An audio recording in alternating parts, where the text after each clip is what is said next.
My entitled sister's obsession with reproducing pugs destroyed her home, her family, and her life now.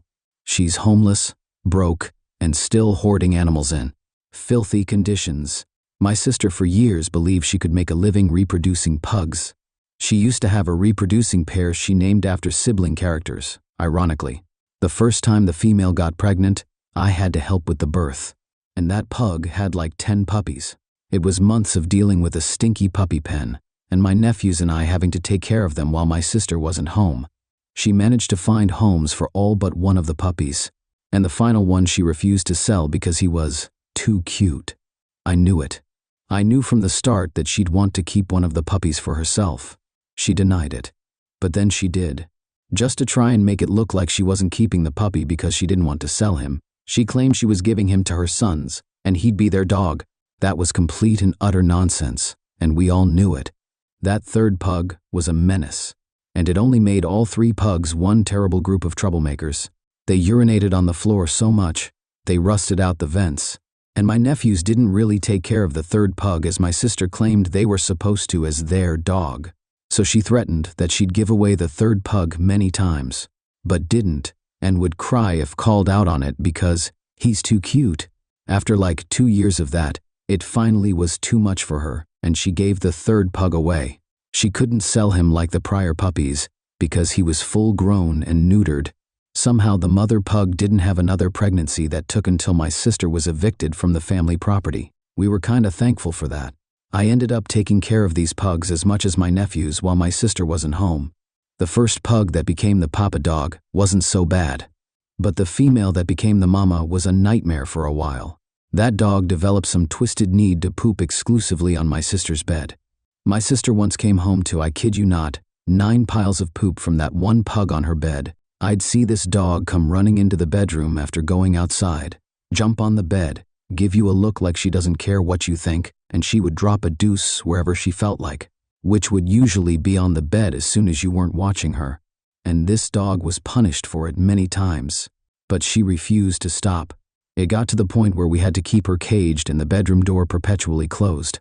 But she kept finding a way in if she was let out of the cage. Eventually, it got to the point where I was taking no mind from this dog. I decided one day she was not gonna go back inside until she pooped, and the dog really did not like that, especially since it was cold outside and the ground was wet. I watched as she would sniff around, make a motion like she was gonna take a dump, then would just whine while looking around and move on. She did this a few times. Then I looked over at my sister's trailer and suddenly started running towards it all of a sudden, with a look of complete glee on her face, like she was thinking, I want to poop there. I stopped the dog and forced her to come back. She looked at me like I was a killjoy and just sat down to pout and stare at me. I told the dog I had all day, and she finally got bored enough to go back to sniffing around. She tried to make a break for the trailer 2 more times. Finally, after like 45 minutes, she couldn't hold it in anymore and took a dump. But I could tell she had more in her. So I kept waiting around, and she finally took another dump because I wasn't taking her back to the trailer. The march back was like a walk of shame for her because she knew she'd lost and put up no fuss when I put her back in her cage. I kept up that routine until eventually she finally stopped trying to poop on the bed. Eventually my sister's boyfriend brought home a puppy he got for free. This puppy was adorable, but grew into an absolute monster bigger than my Akbash dog. He was huge, and peed and pooped on the floor all the time, especially right near my middle nephew's bed. When put on his tether outside, he would bark constantly. On days I had migraines, this dog drove me nuts, and he made it impossible for anyone to sleep at times, especially my father. This dog was so strong that he broke his chain tether numerous times. They couldn't use rope because he'd chew through it. He chewed everything.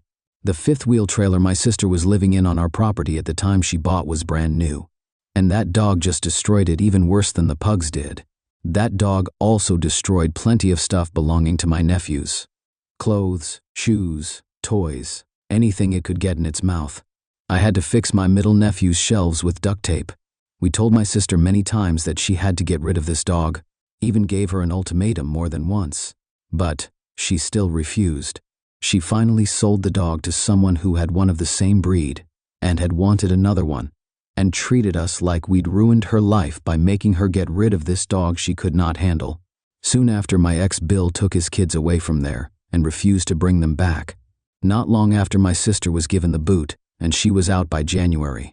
When my sister got an eviction notice from the family property in 2023, she moved in with her only remaining friend and started reproducing her pugs again. And just like last time, she kept the cutest one. Then her best friend kicked her out, and my sister got a new boyfriend who was also her dealer and moved in with him. Then her rude boyfriend kicked her out and left her in a broken-down RV trailer on the side of the road, and then he left her with a car that barely ran. By then, she'd burned like 98% of the bridges she'd had because she's an entitled narcissist. She spent 2 days living with her boyfriend's sister and let her pugs peed and pooped all over the bedroom floor and didn't clean up any of it, so the lady kicked her out. I had to clean it all up when I came and got her and her stuff, and then I had to spend a day following her numerous places with all her stuff in the back of my truck while she was trying to find someone to take her in. Most of the people she tried to get in touch with wouldn't return her calls or messages, and I was the only one walking her dogs. She just sat in her car on her phone the entire time, and then she tried to force me to take her dogs home with me. But I couldn't, because our parents are my landlords, and they said no. My sister flipped out on me for it. She claimed our parents were allowing me to bring her stuff home in my truck for the time being, and her dogs were a part of her stuff. I still told her no, and she lost her mind. She spent the night in a car full of junk with 3 pugs. She didn't even have food for the dogs. I had to buy her some because she was broke. The next day, our mother got her a motel room for the night, and she was completely ungrateful for it. Then she went right back to her rude boyfriend the next day. I just dumped her stuff off in his front yard and left. My sister finally had to surrender the mom and dad pugs to a rescue, but she kept the puppy. I'd previously told her she needed to give away all the dogs because she couldn't care for them if she was homeless. She said she'd think about giving up the 2-parent pugs, but she refused to part with the puppy. I told her that trying to raise a puppy on the streets wouldn't be good for the dog, and she ranted that dogs were great for the mental health of homeless people and that she needed him. My sister was previously in touch with a pug rescue, but stopped talking to them. I looked this rescue up and gave them a call, and they were worried for the safety of the pugs. So worried that they called me back to ask for or tell me updates on the situation. Eventually they called me and said my sister had surrendered the 2-parent dogs to them, and they gave her $100 each for them. I don't know if that was a normal thing to do, or if my sister extorted money for the dogs since they were purebreds and a reproducing pair. They didn't clarify, but both dogs were highly adoptable, they told me, and likely found homes fairly quickly, if not even maybe sent to the same home. My sister also had a tabby cat she couldn't take care of, and begged me to take him. Not only did I take in the cat, I refused to return him to her later. He loves it here, and he was raised here. When I brought him home, he started purring the second I pulled in the driveway, and I mean aggressively purring. He couldn't see where we were because he was in his carrier, but he knew by smell. As soon as I let him out of the carrier, he was running around the yard like, "I'm home." My sister previously took him to live in a den with her rude boyfriend and would take him right back into that sort of life if I'd let her. I recently had him chipped and registered in my name, just to keep her from taking him away. She's an animal hoarder. She'll keep dogs and cats and then just won't clean up after them. And if she has the money or the room, she'll get more. Over 20 years ago, she was living in an old manufactured home with 20 cats. She was letting pee and poop all over the place. I had to clean it all up for her many times because she wouldn't do anything. And when called out on it, she'd cry and say the cats were like her babies. I tell you, you don't know anything about cleaning cat poop till you've had to use a shovel. Those cats were just pooping on top of more poop. It was like shoveling moist clay. At least I clean up after my cats. Recently, my sister showed up wanting her cat back, and I kicked her off the property. She threatened to report me, but hasn't. Probably because we know she's doing meth and crack, and doesn't want cops snooping around.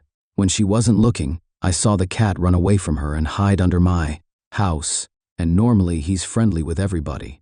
Then he started following me and meowing like mad. He did not want to go with her,